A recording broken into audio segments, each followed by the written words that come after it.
नमस्कार रसिक हो. द बीट क्राफ्ट हेरिटेज आयोजित नृत्य विविधा ह्या कार्यक्रमामध्ये पुन्हा एकदा मी रीना लेले आपल्या सगळ्यांचे मनपूर्वक स्वागत करते. आणि हो, तुम्ही दिलेल्या उदंड प्रतिसादाबद्दल तुमचे आभार देखील मानते. मागच्या भागात मी तुम्हाला म्हटल्याप्रमाणे मी काही नव्या दमाच्या कलाकारांशी संवाद साधते. ऐन बहरात असलेल्या तरुण पण अत्यंत प्रगल्भ अशी कारकीर्द करून स्वतःचा वेगळा ठसा ज्यांनी उमटवलाय अशा कलाकारांचे मनोगतही तुम्हाला ऐकवते. पण आज मी ज्यांना आमंत्रित केलंय ना, तो क्षण माझ्यासाठी अतिशय आनंदाचा आणि भाग्याचा आहे असं मी समजते. आज इथे एक नृत्यकलाधर्मी आणि नृत्यकलासक्त असं व्यक्तिमत्व जे माझ्या आयुष्याचा अविभाज्य घटक आहे. त्यांचं मनोगत तुम्हाला ऐकवण्यापूर्वी ह्या 4 ओळी. प्रत्येकाचा मार्ग निराळा, प्रत्येकाचा ध्यास आगळा, हातामध्ये बलही असते, डोळ्यांमध्ये असती स्वप्ने, गुरु कृपेविण परी मिळेना, मनासारखे दान, जेव्हा लाभे गुरु कृपा ते देवाचे वरदान. हेच वरदान मला मिळाले ते माझ्या गुरु तेजस्विनीताई यांच्या रूपात. कलेचं माहेरघर असलेलं सासर, पण एवढ्यावर समाधान न मानता आज नृत्य जगतात स्वतःची मुद्रा स्वतंत्रपणे उमटवणाऱ्या माझ्या गुरु तेजस्विनीताई साठे यांनाच आज मी नृत्य विविधेच्या 8व्या पुष्पात आमंत्रित केले. पण नृत्य विविधेचे याआधीचे एपिसोड तुम्ही बघितलेत का? नसतील बघितले तरी हरकत नाही. द बीट क्राफ्ट हेरिटेज ह्या माझ्या इंस्टाग्राम पेजला फॉलो करून तुम्ही हे एपिसोड तिथे बघू शकता. इंस्टाग्रामवर तुम्ही हे एपिसोड बघू शकत नसाल तर यूट्यूब आणि फेसबुकवर सुद्धा तुम्ही हेच भाग बघू शकता. रसिक हो, हा नृत्य विविधा कार्यक्रम हा कलाकारांचा, कलाकारांसाठी आणि कलाकारांचाच आहे. त्याच्यामुळे तो जास्तीत जास्त लोकांपर्यंत पोचवायची जबाबदारी ही आपलीच आहे. कार्यक्रम आवडला तर नक्की लाईक करा आणि शेअर करा. आता वळूया आजच्या भागाकडे. तेजस्विनीताईंचे नृत्य क्षेत्रामध्ये असलेले योगदान, त्यांची प्रगल्भता, आजवर त्यांनी केलेली साधना, घेतलेले परिश्रम, जपलेला वेगळेपणा आणि स्वतःचं उभं केलेलं स्वतःचं चौकाश यांची मी पण एक साक्षीदार आहे.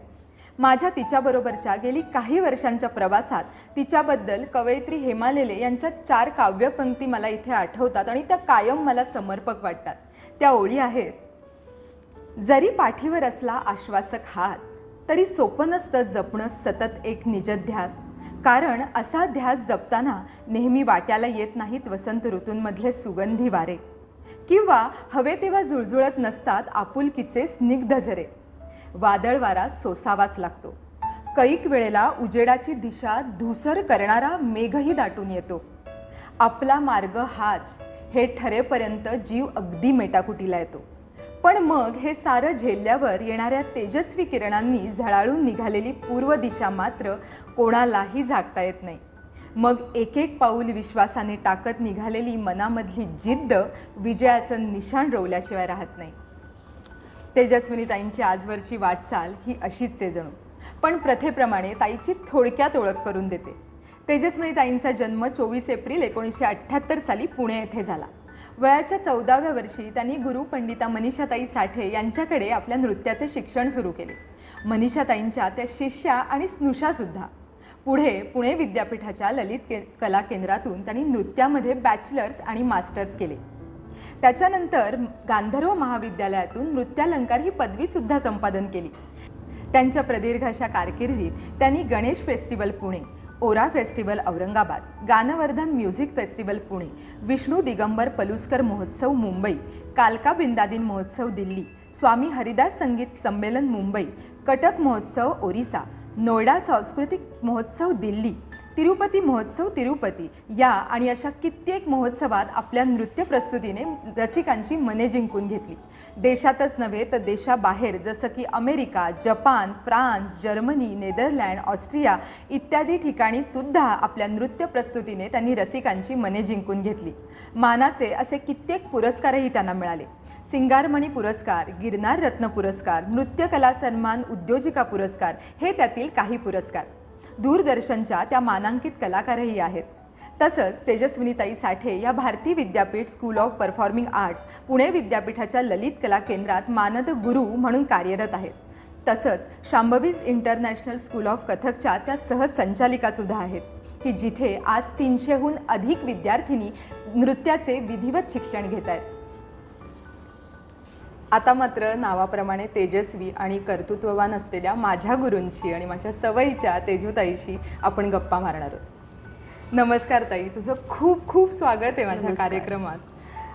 ताई, घरापेक्षा आपण क्लासमध्येच जास्त वेळ एकत्र असतो, त्याच्यामुळे तुझी मतं नेहमी ठाम असतात, प्रखर असतात. तर शास्त्रीय कला आणि शास्त्रीय नृत्य हे सगळं जोपासण्याबद्दलचं आणि त्यात तुझी झालेली जडणघडण काय सांगशील? हे बघ, आता तू म्हणालीस त्याप्रमाणे आपण खरंच दिवसभरातला जवळजवळ अर्धा म्हणजे फर्स्ट हाफ आपण सगळे एकत्र असतो. त्यामुळे माझी जी काही मतं आहेत ती तुमच्यापर्यंत मी वेळच्या वेळी पोचवत असतेच. पण तरी आज इंटरव्ह्यू आहे, त्या निमित्ताने का होईना अजून इतर लोकांकडे माझी मतं जी आहेत ती पोचवण्यात मला अतिशय आनंद होईल. त्यामध्ये ही वैयक्तिक मतं आहेत, त्यामुळे आज तुम्हाला बोलवलं आहेस इंटरव्ह्यूसाठी, तर वैयक्तिक मतं मांडण्याची अतिशय मुभा याच प्लॅटफॉर्मवरती असते. सो मला जे वाटतं ते अगदी मनापासून खरं खरं सांगायचा प्रयत्न आज करणार आहे. तू म्हणालीस की जडणघडण, तर प्रत्येकाच्या पूर्व पुण्याईमुळेच आपल्या वाट्याला अनेक गोष्टी आलेल्या असतात, आपण असं म्हणतो. आणि त्यात कला हा भाग तर असा आहे की तो खरंच पूर्व पुण्याईनीच मिळतो असं मला वाटतं. आपण आपल्या नेहमीच्या आयुष्यामध्ये बघत असतोच की सगळेजण कलाकार होत नाहीत. म्हणजे इंजिनियर खूप असतात, डॉक्टर्स खूप असतात, पण कलाकार हा अतिशय रेअर समाजाचा भाग आपण असलेला आपल्याला दिसतो.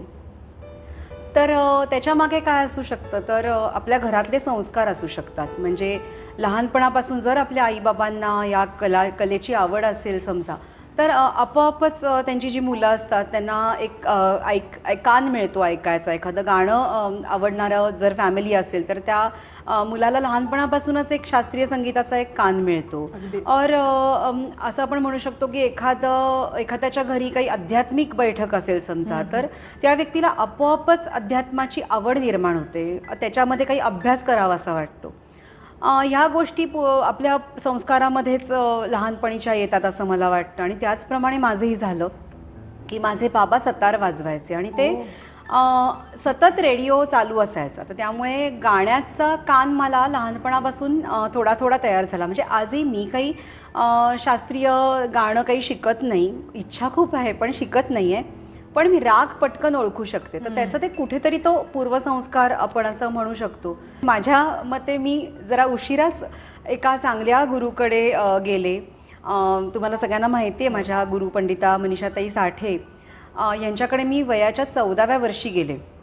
तर त्याच्यामुळे ते जे संस्कार आहेत ते तिथून सुरू झाले. आणि मग मला कळायला लागलं की ओके, हे असं म्हणजे ह्याला नृत्य म्हणतात, ह्याला असा असा रियाज करायला लागतो, अशी अशी याची बैठक असते. आणि मग तेव्हा जो प्रवास सुरू झाला तो आत्तापर्यंत चालू आहे. जेव्हा तुम्हाला एखादा शास्त्रीय कलाप्रकार हा पुढेपर्यंत म्हणजे अगदी आपण म्हणू की आपल्या आयुष्याच्या शेवटपर्यंत जर घेऊन जायचा असेल, तर त्याच्यासाठी योग्य परिश्रम, कष्ट आणि मनन चिंतन या सगळ्याची जोड मिळणं आवश्यक आहे. आणि परत मी मगाशच्या प्रश्नामध्ये सांगितलं तसं की योग्य ठिकाणी आपण आहोत याची प्रचिती आपल्याला यायला पाहिजे.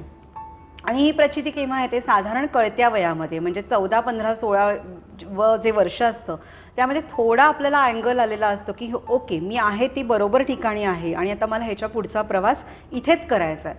और तुम्हाला असं वाटतं की मी इतके वर्ष डान्स शिकली आहे पण नाही आहे मला, म्हणजे मला डान्स आवडतोय पण मला वेगळं काहीतरी करायचं आहे. तर इथे तो टर्निंग पॉईंट असतो असं आपण म्हणू शकतो.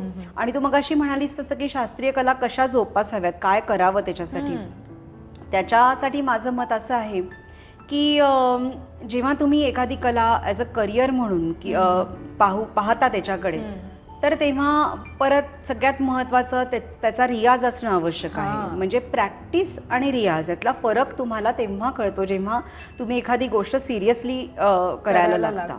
आपण मुलींना क्लासमध्ये सांगतो आम्ही की आज जे शिकवलं त्याची प्रॅक्टिस करून या. हां, ठीक आहे, मुली प्रॅक्टिस करून येतात म्हणजे काय करतात, तर आरशासमोर उभं राहायचं, एक 3-4 वेळा ते कॉम्पोजिशन जे काही शिकवलंय ते करायचं आणि मग पुढे जायचं. आणि त्यांच्या दृष्टीने ते बरोबर आहे. पण जेव्हा एखाद्याला तो काय म्हणतो नाद नाही, चस्का म्हणू आपण त्याला, चस्का लागतो की नाही, एक गोष्ट आपण 15 वेळा केली तर आपल्यामध्ये काहीतरी डेव्हलपमेंट दिसतीये. तर ही डेव्हलपमेंट करण्याची वृत्ती जी असते ती त्या विद्यार्थिनीमध्ये तयार होणं हे महत्त्वाचं असतं. आणि मग ती त्या शास्त्रीय कलेकडे आकर्षित व्हायला लागते.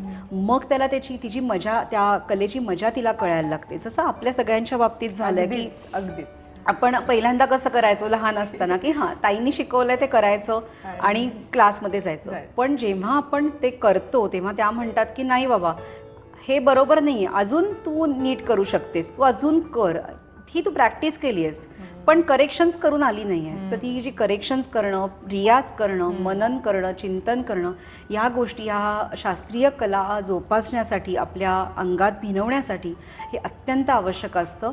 आणि मला वाटतं हा सगळ्यात महत्त्वाचा मार्ग आहे की आपण फुल टाईम त्याचा विचार करणं. म्हणजे आपण कुठल्याही कृती आपण करत असू दिवसभरामध्ये पण आपलं एक माइंड हे त्या विचाराकडे असणं आवश्यक आहे.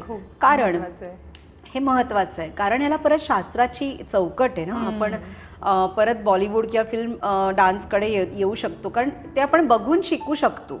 हां, पण परत शास्त्रीय कला ही जी आहे त्या बंधनात राहणं हे महत्त्वाचं असतं. चौकटी बाहेर न जाणं, चौकटीत राहून तुमची क्रिएटिव्हिटी ही लोकांपर्यंत पोचवणं, याच्यासाठी जो बेस तयार व्हायला लागतो त्याच्यासाठी एकनिष्ठता आपल्या गुरुशी असणं आणि मनन चिंतन करणं आणि तो जे सांगेल ते प्रमाण आहे, ते बरोबर आहे असा विश्वास असणं, ह्याचा उपयोग शास्त्रीय नृत्य कलाकार होण्यासाठी फार महत्त्वाचा ठरतो असं मला वाटतं.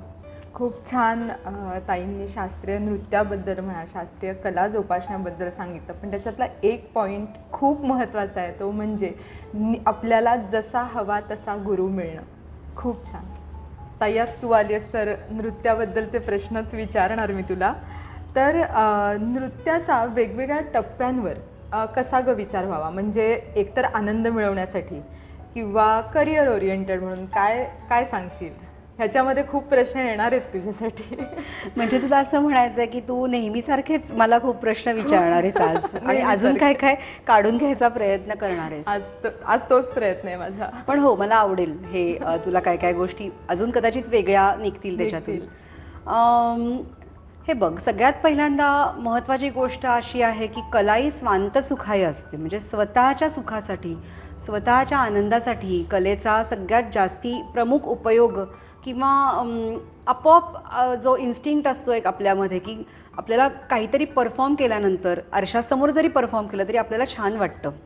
किंवा तू आम्हाला सांगत असतेस ना डान्स करताना की आनंद घ्या त्या मुवमेंटचा, त्या एका ह्याचा आनंद घेत घेत करा. तर करेक्ट. तर म्हणूनच मी पहिलं वाक्य म्हटलं की स्वांत सुखाय, म्हणजे स्वतःच्या सुखासाठी कला जोपासली पाहिजे. मग आपण इतर त्या गोष्टींचा विचार करतो. कारण का की स्वतःच्यासाठी आपण मजा घेत घेत, आनंद घेत घेत ती कला जर आत्मसात करत गेलो तर ती आपोआपच दुसऱ्यांना सुद्धा आनंद देणार आहे.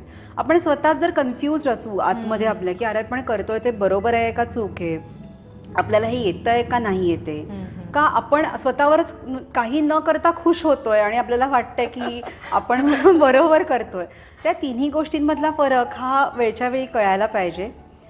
ही एक गोष्ट झाली. आणि म्हटलं तसं की स्वतःमध्ये आनंद आपण जर मानला, आपण स्वतः खुश असू स्वतःवरती आणि आपण करत असलेल्या रियाजावरती, कलेवरती, तर ती आपोआपच लोकांनाही आनंद देऊन जाते. निखळ असते ती कला, म्हणजे अतिशय साफ असते, कारण आपलं मन साफ असतं, आनंदी असतं. आनंदात आपण कायम रममाण झालेलो असतो ना, की असं वाटतं की छान आहे हे सगळ्या गोष्टी, आणि मग ती आपण लोकांना आनंद देण्यासाठी सुद्धा त्याचा उपयोग होऊ शकतो. आणि जसं तू म्हणालीस की करिअर म्हणून तू प्रश्न विचारला, म्हणजे आता एक स्वतःचा आनंद झाला, पण मग ती करिअर ओरिएंटेड जेव्हा बनते त्यावेळेला नेमकं काय लक्षात ठेवायला पाहिजे, किंवा ती कशी त्या अँगलने तिचा कसा विचार केला पाहिजे?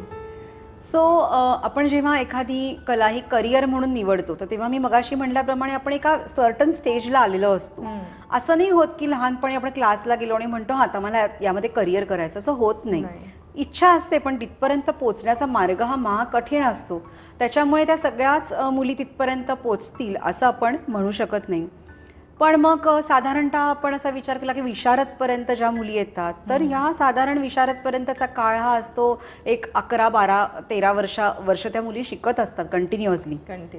आणि मग तेव्हा त्या मुली सिरियस असतात की आपण कला म्हणून याचा करिअर म्हणून या कलेचा विचार हा करायला पाहिजे किंवा मी आता केला आहे विचार, असं त्या ठामपणे सांगू शकतात. पण मग हे करताना आपण ज्यांच्याकडे शिकतोय त्यांचा पूर्ण वारसा आपण चालवतोय, पुढे नेणार आहोत, हे त्या व्यक्तीला माहीत असणं हे फार महत्त्वाचं असतं. म्हणजेच कधी कधी असं होतं एका सर्टन एजमध्ये गेल्यानंतर किंवा साधारणतः टीनेजर मुली ज्या असतात तर त्यांना असं वाटतं की आता आपल्याला सगळं यायला लागलेलं आहे, आता आपण छान विशारदपर्यंत पोहोचलो, आता आपल्याला सगळं येत आहे. पण खरं म्हणजे सुरुवातच इथून पुढच्या वाटचालीची असते, ती सुरुवात इथूनच होते. अगदी खरं. आणि त्याच्यासाठी तेव्हा खरं गुरुचं मार्गदर्शन असणं आवश्यक असतं, कारण तो त्याच्या या संपूर्ण कालचक्रातून तो गुरु स्वतः गेलेला असतो आणि त्याला अनुभवाचे बोल असतात. ते आपण म्हणतो की अनुभवाचे बोल हे कायम उपयोगी पडतात पुढच्या जनरेशनसाठी. तर तेव्हा जेव्हा तुम्ही करिअर म्हणून ही कला घेणार आहात त्या सगळ्या दृष्टीने त्याचा विचार होणं आवश्यक आहे की आपण काही सर्टन अंतरापर्यंत पोहोचू शकणार आहोत ना, आपली फिजिकल ॲबिलिटी तशी आहे ना, मेंटल ॲबिलिटी आहे ना. करिअर घेताना तुम्ही 2-3 मार्ग निवडलेत समजा की तुमची वाट लागते, ना इकडे ना तिकडे, इकडे आड तिकडे विहीर अशी गत होते आणि मग आपल्याला कुठलाच मार्ग निवडता येत नाही. त्यामुळे इतर कितीही तुम्हाला जरी काय म्हणतात त्याला चॉकलेट्स दिसली की अरे हे जास्ती छान आहे, हे जास्ती छान आहे, तरी सुद्धा तुम्ही ठाम राहिलं पाहिजे की नाही नाही नाही, चॉकलेट नको आहे मला, मला हा मार्ग आहे तोच माझ्यासाठी आहे. त्यामुळे त्या मार्गावर ठाम राहणं हे सगळ्यात महत्त्वाचं असतं. कारण साधारणतः 18, 20, 22 वयामध्ये अनेक आमिष आपल्याला आजूबाजूला दिसत असतात. आपल्याबरोबरचे जे इतर मुलं मुली असतात ते ऑलरेडी नोकरीला लागलेले असतात आणि त्यांच्या काय म्हणतात त्याला त्यांच्या व्यवस्थित इतर काय म्हणतो आपण पैसे कमवण्याचा मार्ग हा त्यांचा झालेला असतो, तयार सुकर झालेला असतो त्यांच्यासाठी, आणि आपण मात्र अजून शिकत असतो. पण ह्या सगळ्या दूरदृष्टीचा विचार करून की येस आपल्याला ह्या टप्प्यापर्यंत गेल्याशिवाय आपल्याला पूर्णत्व येणार नाहीये. एक अजून गोष्ट, कलाकाराला पूर्णत्व कधी येतच नाही कारण ही क्रिएटिव्हिटी आहे. सो प्रत्येक वेळेला आपल्याला असं वाटतं एका टप्प्यापर्यंत गेल्यानंतर आता आपल्याला ह्याच्या पुढचं शिकायचं आहे, आता आपल्याला ह्याच्या पुढचं शिकायचं. तर ही जी शिकण्याची प्रवृत्ती आहे ना, तर ती कलाकारांनी कधीही सोडू नये आणि त्यामुळेच त्याची प्रगती होत राहते असं आपल्याला वाटतं. आणि हीच गोष्ट प्रत्येक जो नवोदित कलाकार आता या क्षेत्रामध्ये येणार आहे त्याने लक्षात ठेवावं की प्रगती ही खुंटता कामा नये. आपल्याहून वरती काही लोकांनी काही काम करून ठेवलेलं आहे आणि ते काम आत्मसात करून त्याच्या पलीकडे आपण जाण्याचा प्रयत्न हा सतत केला गेला पाहिजे. पण ह्या सगळ्याला तुम्हाला गुरुचे आशीर्वाद असणं फार महत्त्वाचं आहे.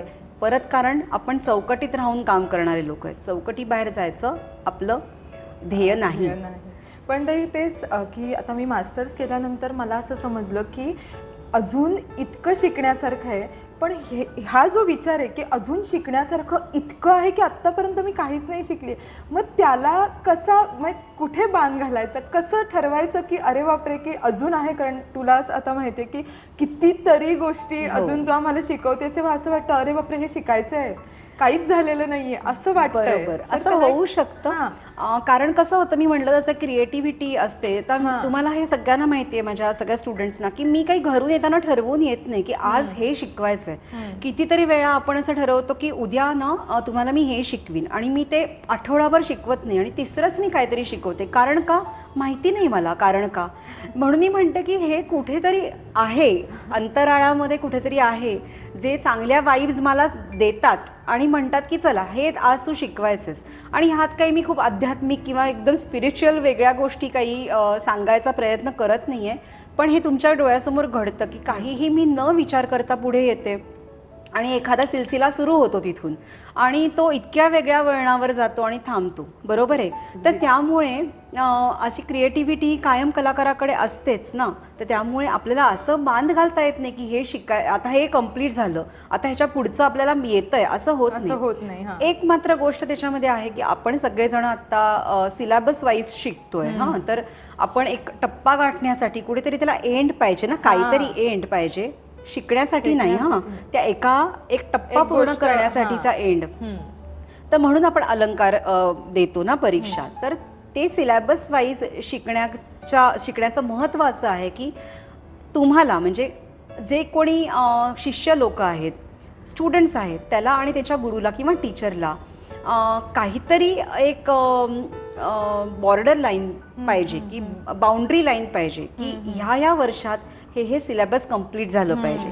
आणि म्हणून तुम्ही विशारद अलंकार झाल्यानंतर तुम्हाला वाटतं की तुम्हाला in the sense me general सगळ्याच स्टुडंट्सना सांगते की एक टप्पा पूर्ण झाला हे महत्त्वाचं असतं आणि त्याच्या पुढे तुमची क्रिएटिव्हिटी त्याच्यानंतर सुरू होते. कारण ते कम्प्लिशन येतं, एखाद्या गोष्टीला ते कम्प्लिशन येतं आणि मग तुमची क्रिएटिव्हिटी सुरू होते. आता मी म्हटलं तसं आता निखिल फाटक आहे, त्याच्याकडे आपण आता पढनचं शिकतोय, तर मी त्याला फोन करून सांगितलं होतं की निखिल, अरे मी इतके दिवस मला माहितीच नव्हतं की आपण पढनवर काम करायला पाहिजे. माझं खूप पढनवरती काम नाही म्हणून मी माझ्या स्टुडंट्सना म्हणलं की नाही नाही तुमचं हे व्हायलाच पाहिजे आणि तुम्ही करायलाच पाहिजे. पण जेव्हा मी पण ते अटेंड करायला लागले तेव्हा मला कळलं की अरे याच्यामध्ये तर मजा आहे, ह्याच्यामध्ये हे आपण कधीच केलं नाहीये. सो असं मी तिथे जर मी स्वतःला ठरवलं असतं की मला येतं आता काही मला गरज नाहीये, तर तिथे माझी वाढ, विचारांची वाढ थांबली असती. आणि म्हणून कायम कला प्रवाही असते, त्याप्रमाणे प्रत्येक टप्प्यावर आपल्याला नकळत एखादा गुरु भेटतो. हां, आणि त्याच्याकडून आपण एक एक ज्ञान घेऊन आपण समृद्ध होत जातो. आणि मग आपल्याला त्या व्यक्तींना त्या वेळेला आठवतात की ओ मी या व्यक्तीचे ऐकलं होतं आणि मी ते आचरणात आणलं आणि आता बघ माझं ही वाटचाल आपोआपच सुकर झाली.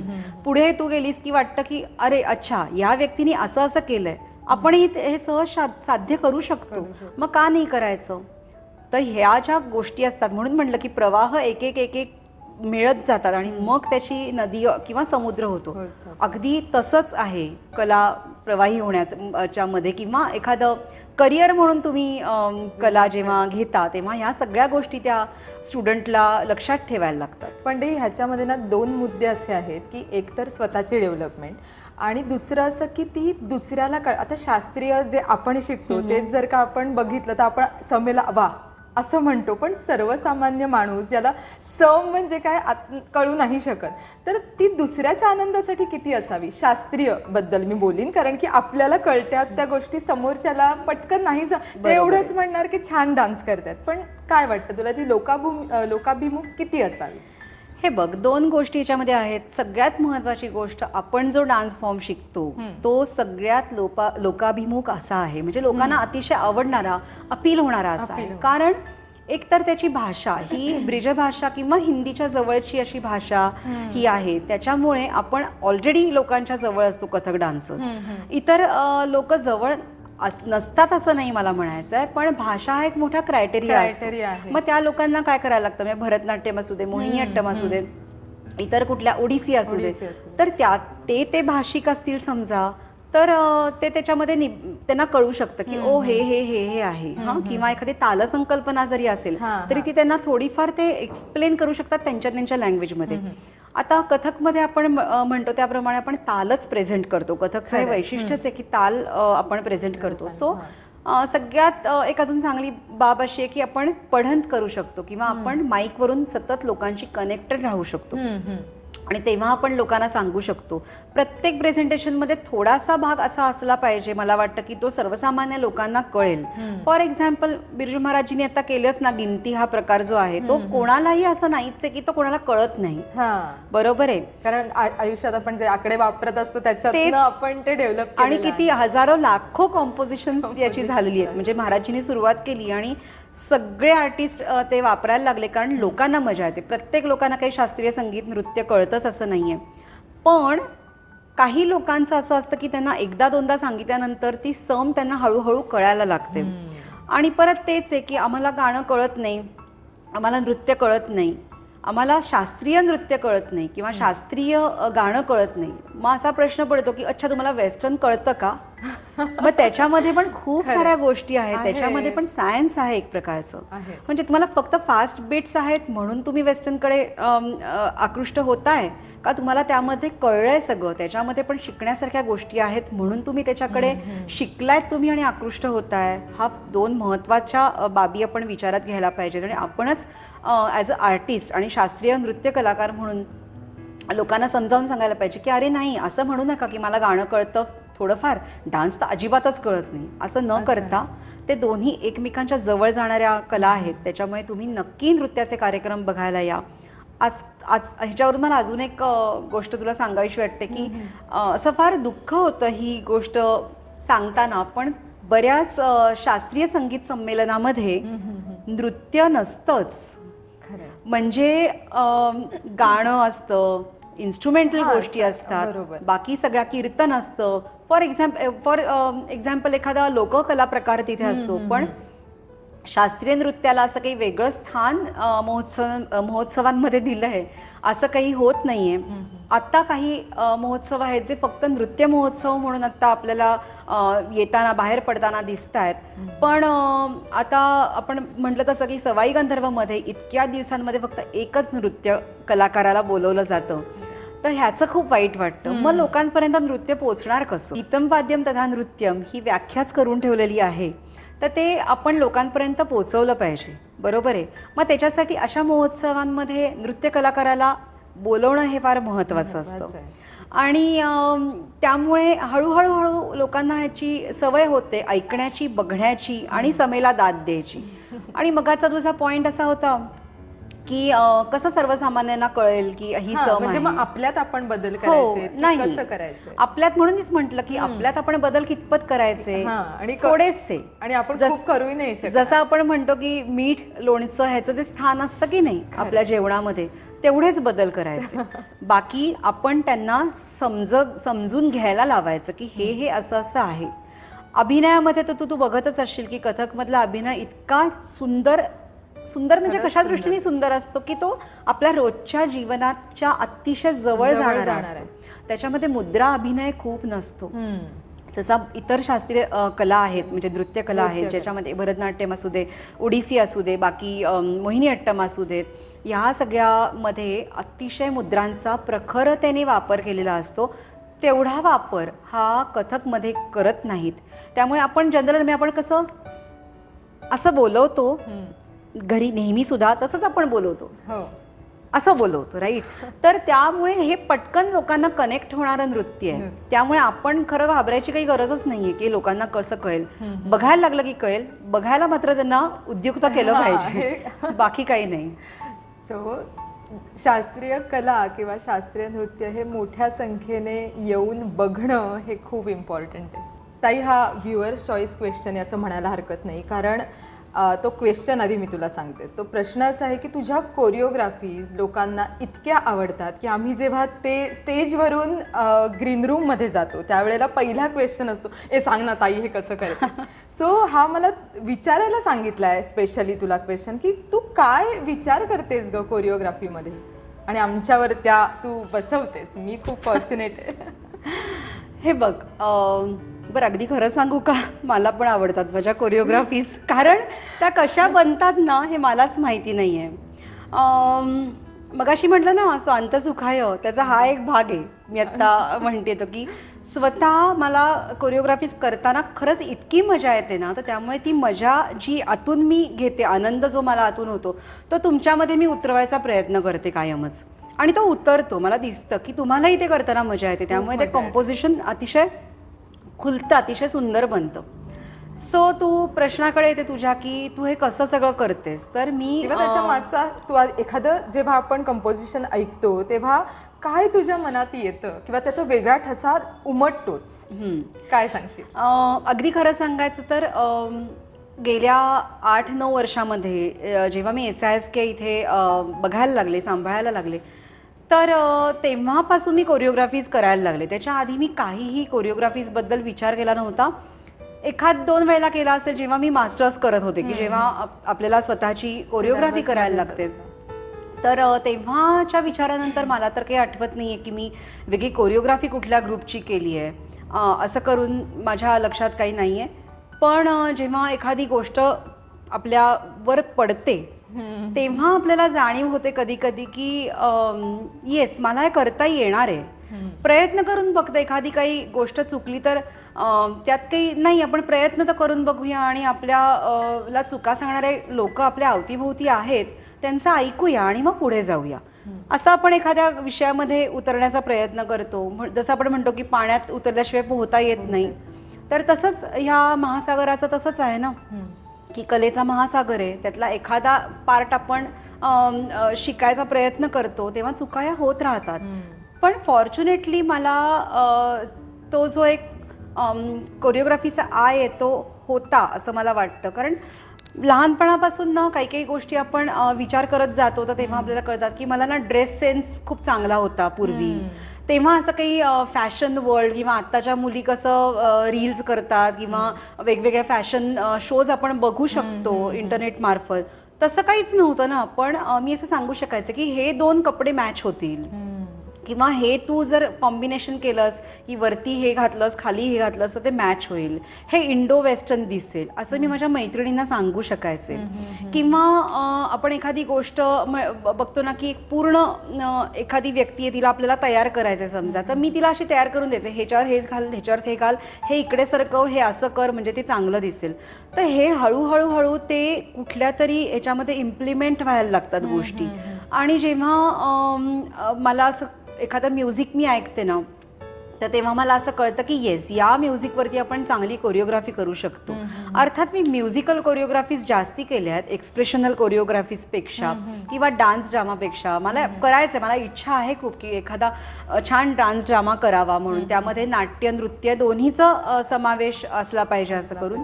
पण आत्तापर्यंतच्या ज्या कोरिओग्राफीज आहेत त्या मी नृत्याच्या जास्ती केल्यात असं मला वाटतं, म्युझिकल कोरिओग्राफीज जास्त केल्यात असं वाटतं. कारण ते म्युझिक ऐकल्यानंतर मला ना तिकडे एक वेगळ्या प्रकारच्या हालचाली डोळ्यासमोर दिसायला लागतात आणि त्या स्वरांप्रमाणे मला ॲक्शन सुचत जातात असं मी म्हणू शकते. की विचार करायला लागत नाही. ते विचार कुठला करायला लागतो आजकाल माहिती की अच्छा या कोरिओग्राफीमध्ये आपण ह्या ॲक्शन्स घेतल्या होत्या, आता ह्याच्यात आपण या रिपीट नाही करता कामा, कुठलीही आपली कोरिओग्राफी रिपीट नाही. करेक्ट. तर शक्यतो मी असं व्हरायटी असण्याचा प्रयत्न करते की इतकी हस्तकांची समृद्धता आपल्या घराण्यामध्ये, म्हणजे गोपीजींच्या घराण्यामध्ये पासूनची आलेली आहे आणि मनीषाताईंनी आत्ता त्याच्यामध्ये एवढ्या प्रकारे डेव्हलपमेंट केली. अख्ख्या भारतामध्ये आपल्या एवढी हस्तकांची समृद्धता कोणाहीकडे नाही. हे मी अगदी काय म्हणतात त्याला की प्राऊड आहे मी त्याच्यासाठी. सांगू शकते की इतक्या सगळ्या गोष्टींचा आपल्यावरती झालेला परिणाम आपल्या गुरुकृपेनी जो असतो, आपण बघत असतो, त्याचंच इम्प्लिमेंटेशन आपण आपल्या 2-3 हालचाली एकत्र करून त्याचं ब्लेंडिंग करून करत असतो आणि त्याची कोरिओग्राफी मग वेगळी दिसते. म्हणजे जरी मी ताईंच्याचकडे शिकले असेल, ताईंचीच सगळी शिकवलेली हस्तकं वापरत असेल, तरीसुद्धा त्यामध्ये एक स्वत्व घातलं जातं आपोआपच ॲज अ आर्टिस्ट म्हणून.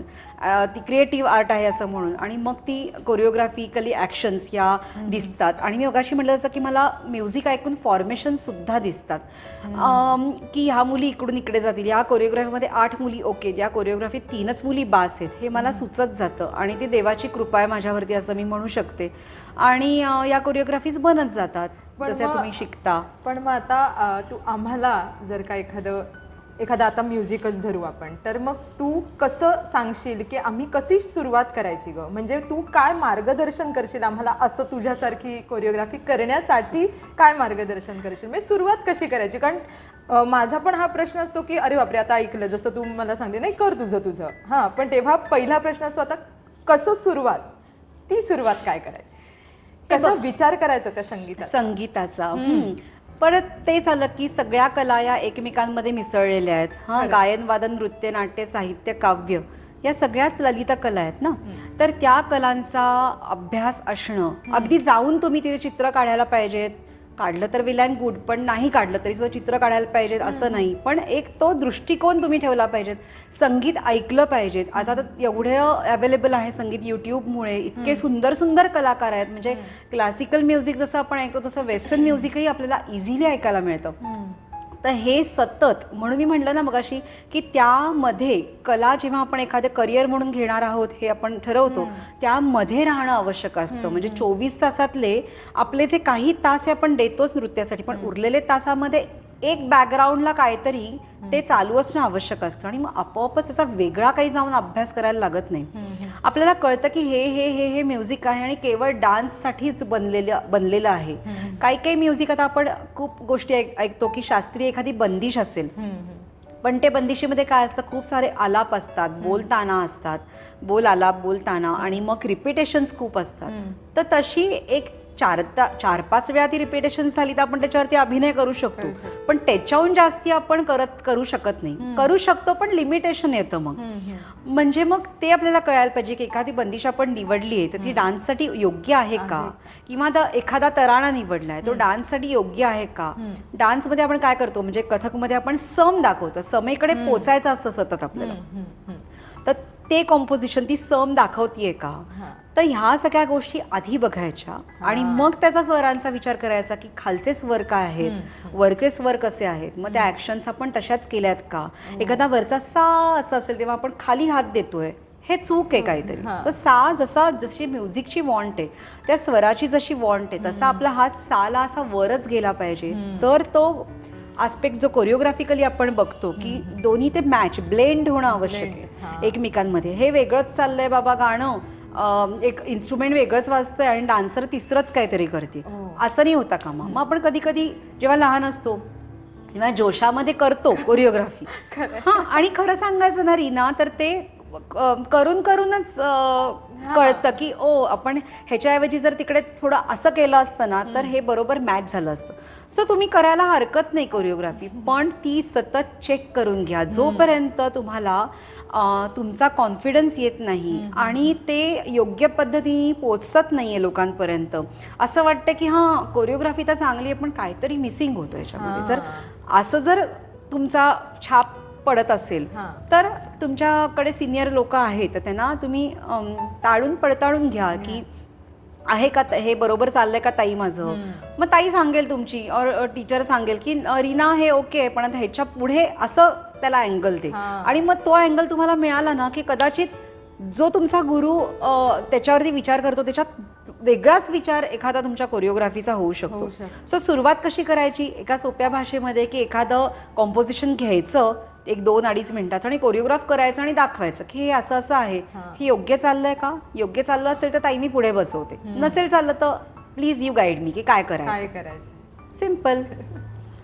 खूप छान शब्दात ताईने तिला कोरिओग्राफी बद्दल काय वाटतं हे आपल्यापर्यंत पोहोचवलंय. आपण नक्कीच त्याचा उपयोग करून घेऊया.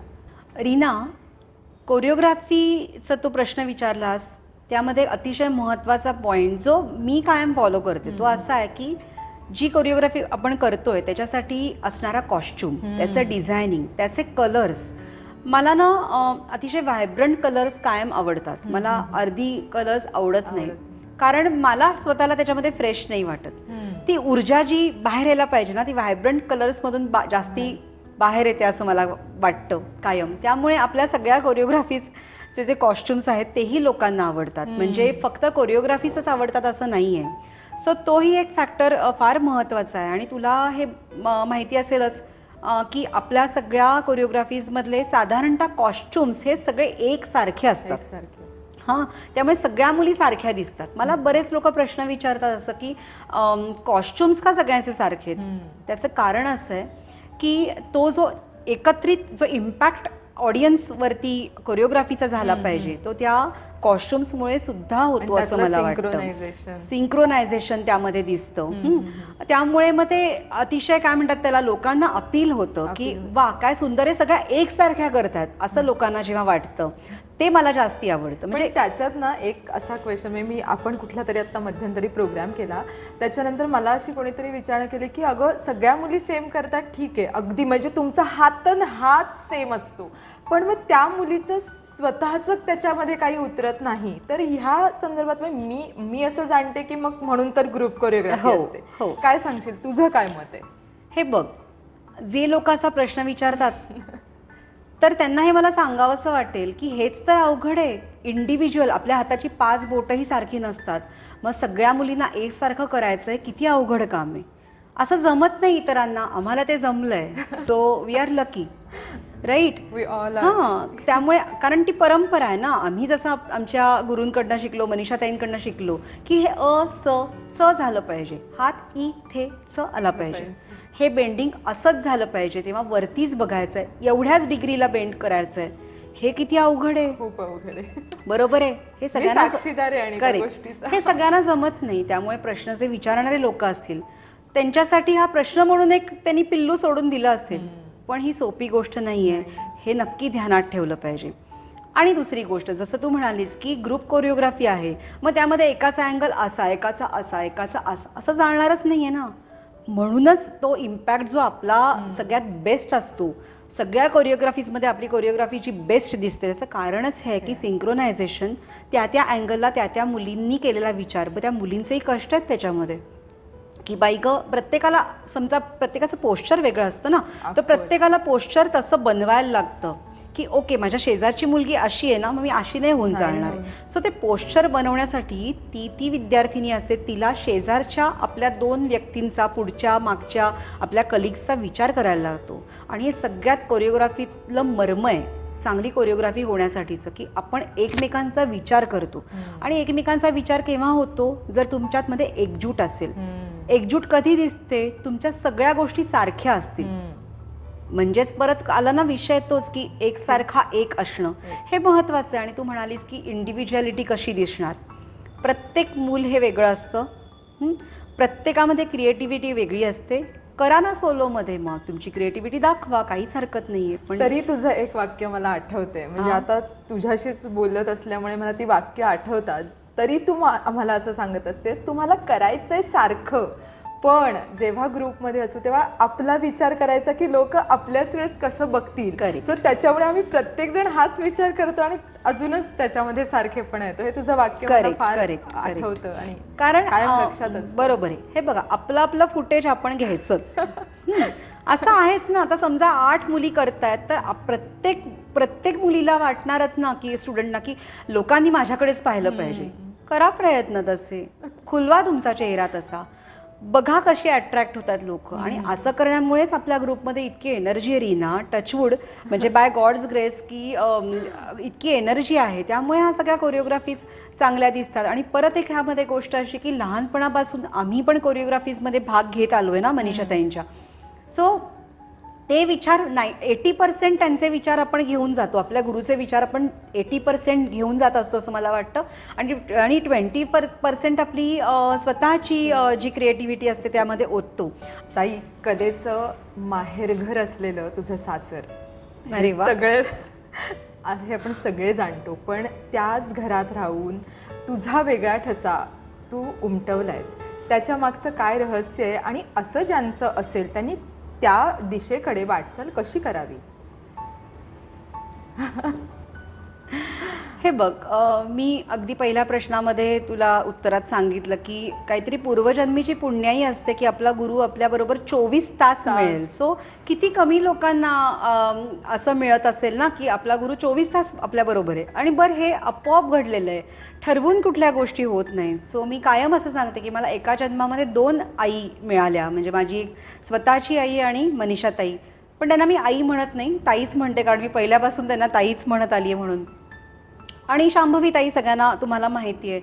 तर ह्या दोघी जरी आई आणि मुलगी, खऱ्या आई आणि मुलगी जरी असतील तरीसुद्धा दोघांची कामाची पद्धत किंवा दोघांची ही विचार करण्याची पद्धत, विचारसरणी ही अतिशय भिन्न आहे. पण तरीसुद्धा त्यांच्या कला ह्या वेगळ्या लेव्हलवरती त्या घेऊन जातात. बरोबर आहे. आणि आम्ही लहानपणापासूनच म्हणजे हे नातं जे सासू सून किंवा नणंद आणि भाऊजे, हे नातं निर्माण व्हायच्या खूप आधीपासून मी या दोघींनाही ओळखते आहे. सो मला त्या दोघीजणी अतिशय म्हणजे अगदी खरं सांगायचं तर गुरुस्थानीच आहेत. आणि या दोघींचं मिश्रण काहीतरी करून आपण एखादी गोष्ट करायची असं माझ्या कायम मनात होतं. म्हणजे अगदी खरं सांगायचं तर मनीषाताईंच्या स्वभावाप्रमाणे त्यांच्या कोरिओग्राफीचे अतिशय मृदू असतात. त्यांचा स्वभाव अतिशय मृदू आहे, प्रेमळ आहेत, कन्व्हिन्सिंग आहेत. त्या असा त्यांचा वेगळा स्वभावाचा अँगल आहे. आणि शांभवीताई ही अतिशय तडफदार आहे. म्हणजे कलाकारामध्ये त्याची कला जेव्हा आपण प्रेझेंट करताना ते आपण बघतो ना कला, तर तेव्हा ती प्रेझेंट करताना त्या व्यक्तित्वाचं प्रतिबिंब ह्या त्या कलेमध्ये घडत असतं, दिसत असतं आपल्याला. तर तो जो एक तडफदारपणा आहे तो मला अतिशय आवडतो. डायनॅमिक आहे ती भयंकर. तर ह्या दोघांचा संगम कसा करायचा असा मी कायम विचार करते. आणि मग हळूहळू मला तो आता जमायला लागला असं मला वाटतं की दोन्ही एकत्र आल्यानंतर अजून एक वेगळा काहीतरी प्रवाह निर्माण होतो. आणि तो कदाचित शिकून सवरून होणार नाही, पण सततच्या त्यांच्या संस्कारामुळे म्हणजे घरातच ते असल्यामुळे दोघी जणी सतत त्यांचे विचार हे माझ्या कानावर पडत आलेले आहेत. त्यामुळे जाऊन ताई आता मी काय करू, हे बरोबर आहे का असं मी त्यांना विचारते आणि त्यांची गाईडलाईन घेते. और शांभवी ताई हे हे हे बरोबर आहे का हे तिला विचारते आणि त्यांची गाईडलाईन घेऊन मी पुढे जाते. या गोष्टी तर आहेतच, पण कधी कधी अनावधानाने सुद्धा आपल्याला विद्या मिळते ना आपोआप. तसं सुद्धा माझ्या घरी होतं की जेव्हा मी काही मधले वर्ष घर संसार मुलं बाळ ह्याच्यामध्ये असताना नृत्याकडून थोडी अलिप्त झाले होते, तेव्हा सुद्धा सतत माझा कान ताई काय म्हणतात, शांभवी ताई काय म्हणते, बरं ह्यांनी या कोरिओग्राफीचा विचार कसा केला आहे, बरं प्रोग्रॅम्स आपण अप्रोच होण्यासाठी काय ह्या लोक करतायत, म्हणजे कशा दृष्टीने त्याच्यासाठी प्रयत्न करतायत, हा कान सतत माझा असायचा.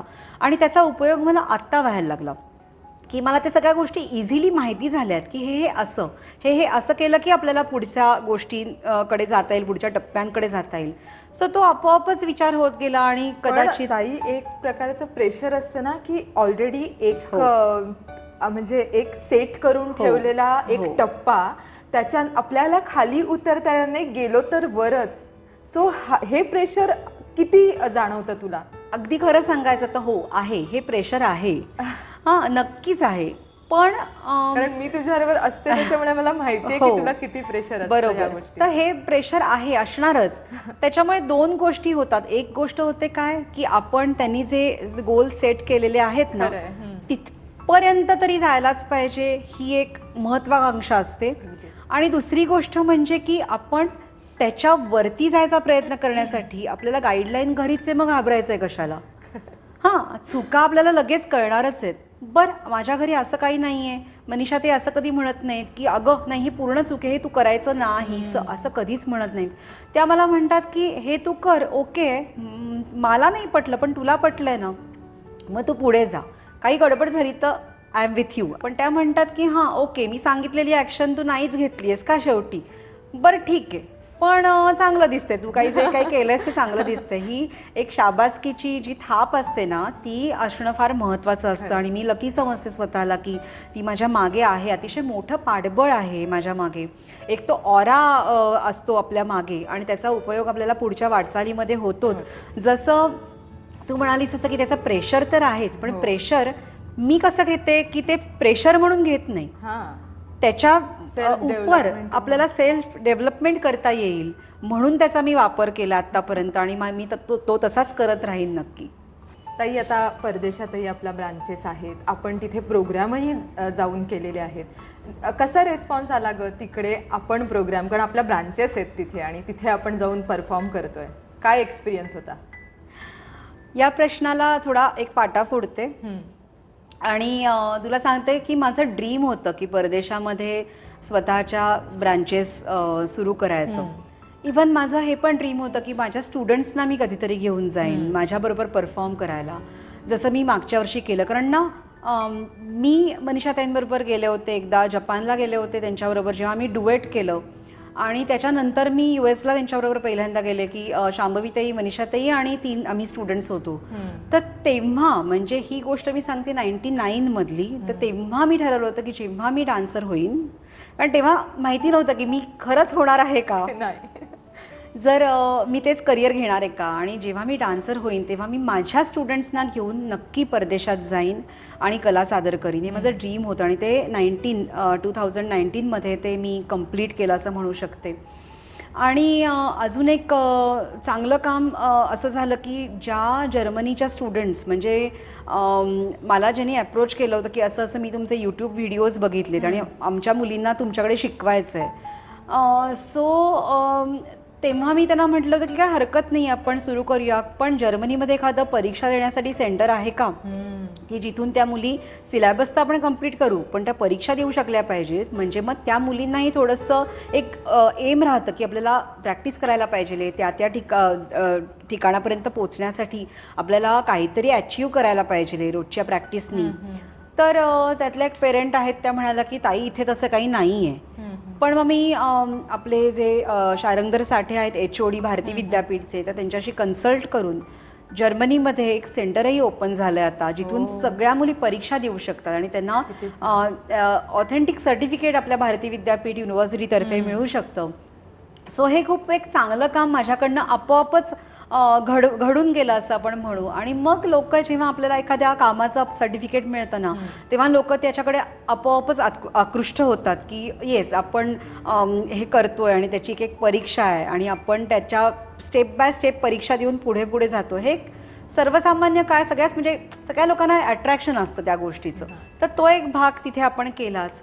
आणि तू म्हणालीस तसं की प्रोग्रॅम्स जे मागच्या वर्षी 19मध्ये जेव्हा मी माझ्या मुलींना घेऊन गेले होते, 3 स्टुडंट्स आणि मी असं गेलो होतो, तर फ्रान्स, जर्मनी, बेल्जियम, ऑस्ट्रिया आणि नेदरलँड्स अशा ठिकाणी आम्ही प्रोग्रॅम्स केले आणि त्यातले 4 प्रोग्रॅम इंडियन एम्बसीसाठी केले होते. तर त्यामुळे मला फार प्राऊड वाटलं की इतक्या छान ठिकाणी आपल्याला कार्यक्रम करायला मिळालं आणि आपण इंडियाला रिप्रेझेंट करतोय. हे सगळ्यात माझ्यासाठी महत्त्वाची बाब होती.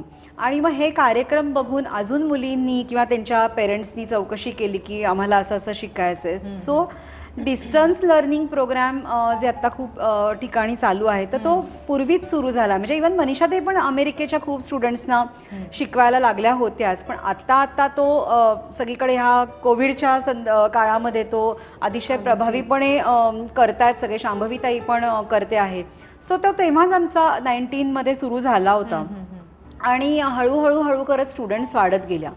मग 2-3 प्रश्न त्याच्यामध्ये यायला लागले की ताई एकच दिवस क्लास आम्ही करू शकतोय, सॅटर्डे संडेपैकी एकच दिवस असू शकतो, म्हणजे विकेंड्सच जमतात, असे सगळे क्रायटेरियाज हळूहळू यायला लागले. आणि मग त्याच्यातून मला मार्ग काढणं हे म्हणजे काढायलाच लागला मार्ग.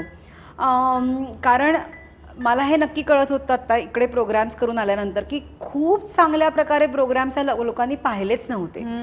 म्हणजे इतकं ऑथेंटिक कथक हे लोकांनी पाहिलंच नव्हतं. आणि ते पाहिल्यानंतर त्यांनी आम्हाला सांगितलं की अहो आम्ही असा कार्यक्रमच पाहिला नाहीये. मग आम्हाला बोर व्हायचं. आम्ही जे काही पाहायचो असं वाटायचं की डान्सच्या प्रोग्रामला नकोच जायला. जसा आपला पहिला प्रश्न होता ना की कसं लोकांना आपण आकृष्ट करायचं, तर त्याचं उत्तर म्हणजे त्याचा तो प्रश्न परदेशात सुद्धा सेमच आहे अगं, की नाही कळत लोकांना. आणि मग जे त्यांनी पाहिलं तितकं बोर वाटतं त्यांना.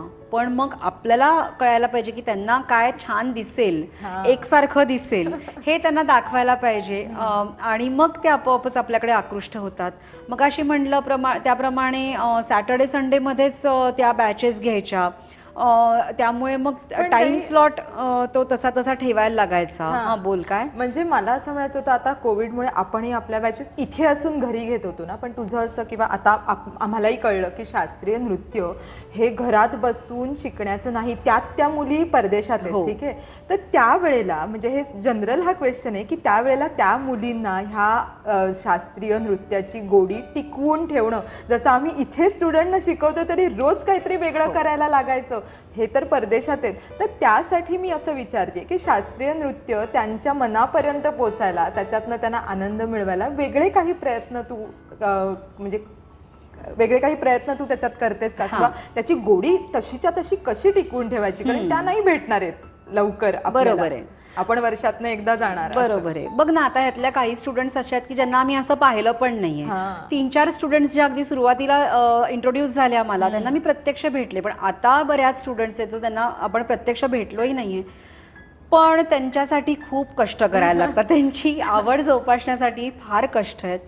आणि ते कष्ट काय आहेत तर त्यांना सतत काहीतरी ना स्पून फिडिंग करायला लागतं की आता हे तुम्ही केलंत ना, हे तुम्ही छान करताय, पण आता त्याच्यामध्ये असं करायला पाहिजे, पण ह्याच्यामध्ये अशा ॲडिशन्स व्हायला पाहिजेत, और तुम्ही हे काय म्हणतात व्हिडिओ पाठवलाय त्याच्याप्रमाणे तुम्ही करेक्शन्स करून पाठवा.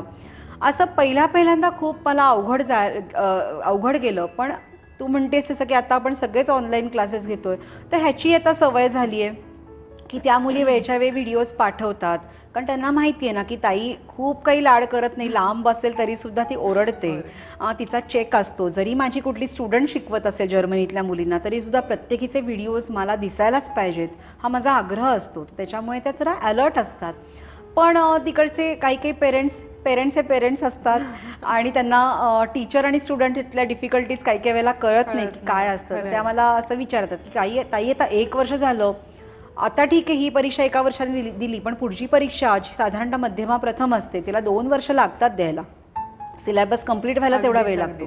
मग त्यांचं असं असतं की ताई यांची 10वी आहे, मग 12वी आहे, मग आता कसं करणार. तर मी त्यांना एक गोष्ट अशी सांगते सगळ्यात महत्त्वाची, जो आपण कधीच विचार केला नसतो पण तो मला अचानकपणे आला डोक्यामध्ये, की आपण हे जी फॅक्ट आहे ती त्या लोकांना सांगायला पाहिजे. म्हणजे काय तर इथे आठवड्यातून 2 दिवस मुली क्लास करतात. तर त्यांना 1.5 ते 2 वर्ष लागतात सिलेबस कंप्लीट करायला. प्लस त्या फिजिकल येऊन शिकतात भारतातल्या मुली. त्यामुळे आम्ही त्यांची करेक्शन्स हात धरून त्यांना वळवू शकतो. हा अँगल चुकला आहे, इथे बघायचं आहे, हा पाय पाहिजे, इकडे बेंडिंग पाहिजे, सरळच्या सरळ उभी राहा, चेस्ट बाहेर काढ, हात ओढून घे. ह्या सगळ्या ज्या गोष्टी असतात त्या आपण जाऊन स्वतः त्यांच्या हाताला हात लावून शिकू शकतो आणि त्या इथे परदेशामध्ये शिकवता येत नाही. तर त्या मुलींना जाणीव करून द्यायला लागते की हे बघा भारतातल्या मुली आणि तुमची तशी कंपॅरिझन का होऊ शकत नाही. तर त्या 2 दिवस शिकतात, तुम्ही 1 दिवस शिकता. त्या फिजिकली शिकतात, तुम्ही ऑनलाईन शिकता.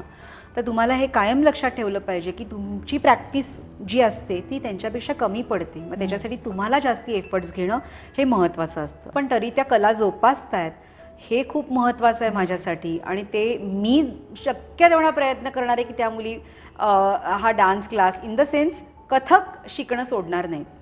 खूपदा असं झालं आहे की 2 मुलींना मी जे ऑनलाईन आपण क्लास घेतो ते जमत नव्हते. पण मी त्यांना एक टीचर शोधून दिला जर्मनीमधलाच, की म्हणलं ठीक आहे त्यातल्या त्यात हा टीचर चांगला आहे, तुम्ही त्याच्याकडे जा, पण मुलींचा डान्स बंद करू नका. डान्स चालू राहू दे, त्यांना आवड निर्माण झाली आहे. टाईम जमत नाही म्हणून कथक शिकायचंच नाही असं नाही आहे. सो मी अशाही गोष्टी करते, सोशल वर्क म्हणू आपण ह्याला, की शिका बाबा, काहीतरी करून शिका पण सोडू नका. ताई, कार्यक्रमाच्या शेवटी आपण येतोय तर माझा कायमचा एक प्रश्न असतो की काय संदेश देशील तू आम्हा सगळ्यांना, जे असं क्लासमध्ये विचारलं जाणार नाही आणि बाकीच्यांसाठी सुद्धा हा प्रश्न खूप इम्पॉर्टंट असतो की तू काय संदेश देशील. अरे बापरे, संदेश वगैरे म्हणजे म्हणजे आता खरं सांगायचं तर मी एवढी पण काही अगदी मोठी नाही आहे. पण तू आता प्रश्न विचारलाच आहेस आणि त्याला उत्तर देणं हे भाग आहे आज मला. म्हणून मी असं सांगू इच्छिते की जे लोक नवोदित कलाकार आहेत त्यांनी आपल्या गुरुप्रती श्रद्धा ठेवली पाहिजे आणि तो जे सांगतो त्या मार्गावरतीच वाटचाल केली पाहिजे. हे सगळ्यात महत्त्वाचा गुरुमंत्र मी तुम्हाला सांगते. आणि दुसरी गोष्ट म्हणजे जी कला आपण निवडली आहे त्यामध्येच आपल्याला क्रिएटिव्हिटीचा मार्ग मिळतोय ना हे सतत चेक केलं पाहिजे. त्याच्या आजूबाजूलाही खूप गोष्टी असतात आणि त्या गोष्टी एकत्रितपणे जर तुम्ही त्याचा अवलंब त्या कलेमध्ये केलात तर तुमची कला ही सतत समृद्धतेच्या दिशेने जायला लागते. आपल्याला ना सतत एखादी परंपरा फॉलो करायची सवय असतेच. आपण आपल्या ज्या घरात आपण जन्म घेतो त्या घरामधल्या ज्या काही पद्धती रीती चाली आहेत त्या आपण अवलंबतो ना. असं त्याला छेडछाड करत छेद देत जात नाही कुठेही, बरोबर आहे. तसंच या कलेच्या क्षेत्रामध्ये आहे की एखादं जनरल उदाहरण आपण सगळ्यांना कळेल असं द्यायचं असेल समजा, तर एखादं कानातलं असतं तर आपली आई आपल्याला सांगते की हे पणजीचं कानातलं आहे, जे आजीनी घातलं होतं ते मी पण घातलं आहे, पण आज तुझ्या लग्नात मी ते तुला देणार आहे, पण तू माझ्या नातीपर्यंत पोहोचव हां जसंच्या तसं. असं ह्यालाही छोटीच म्हणजे छोटं मी हे उदाहरण दिलं पण त्याला केवढी परंपरा आहे. मग आपल्याला असं दडपण असतं की आजीचं कानातलं आहे हरवायचं, पणजीचं कानातलं आहे अजिबात हरवायचं नाही आणि जसंच्या तसं ते माझ्या मुलीकडून माझ्या नातीकडे गेलंच पाहिजे. सेम थिंग की ती आपली जी परंपरा आहे ती जपणं हे अतिशय महत्त्वाचं आहे. आणि हे सगळ्या यंग जनरेशननी लक्षात ठेवलं पाहिजे की हा जो वारसा तुम्हाला लाभलेला आहे तो समृद्ध करण्याकडे त्याची वाटचाल झाली पाहिजे. त्याला खाली कधी आणू नका. ताईंचं नृत्य क्षेत्राबद्दलचं मनोगत आपण आत्तापर्यंत ऐकलं. त्याच्यातली असणारी विचारांची प्रगल्भता आणि एक प्रकारचा ठामपणाही आपण अनुभवला. ताईची वाटचाल अशीच आहे जणू. तिच्या आजवरच्या वाटचालीला मी सलाम करते आणि आजच्या कार्यक्रमाची इथेच सांगता करते. धन्यवाद ताई.